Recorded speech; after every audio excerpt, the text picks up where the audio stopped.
Rajkot game zone અગ્નિકાંડની તપાસ માટે રચાયેલી સ્પેશિયલ ઇન્વેસ્ટિગેશન ટીમે મોડી સાંજે રાજ્ય સરકારને પ્રાથમિક અહેવાલ સુપરત કરી દીધો છે।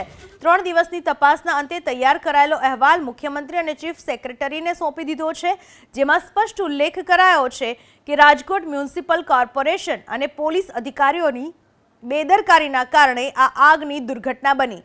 જો કે આ અહેવાલ બાદ રાજ્ય સરકાર વધુ કડક કાર્યવાહી કરે તેવી શક્યતા છે। સીટની ટીમે 2 દિવસ સુધી ટીઆરપી ગેમ ઝોન અગ્નિકાંડની તપાસ કરી કેટલાક પુરાવાઓ હાથવગા કર્યા છે।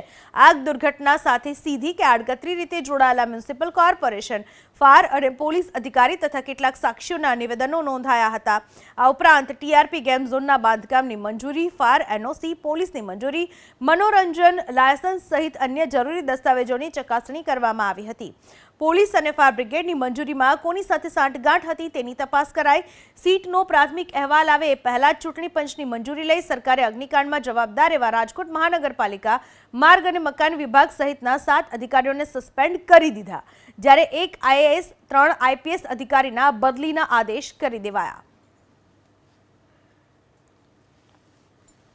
એસઆઈટીની ટીમે અહેવાલ સુપરત કરી દીધો છે। પ્રાથમિક અહેવાલ જ્યારે સોંપવામાં આવ્યો છે ત્યારે તેમાં સ્પષ્ટ બેદરકારી દેખાઈ રહી છે પોલીસ ડિપાર્ટમેન્ટની, સાથે જ રાજકોટ મ્યુનિસિપલ કોર્પોરેશનની, અને આ રિપોર્ટના આધારે રાજ્ય સરકાર હજુ વધુ કડક પગલાં લે તેવી શક્યતા સેવાઈ રહી છે। જો કે રિપોર્ટ આપ્યા પહેલા જ સસ્પેન્સનો દોર શરૂ કરી દેવામાં આવ્યો છે।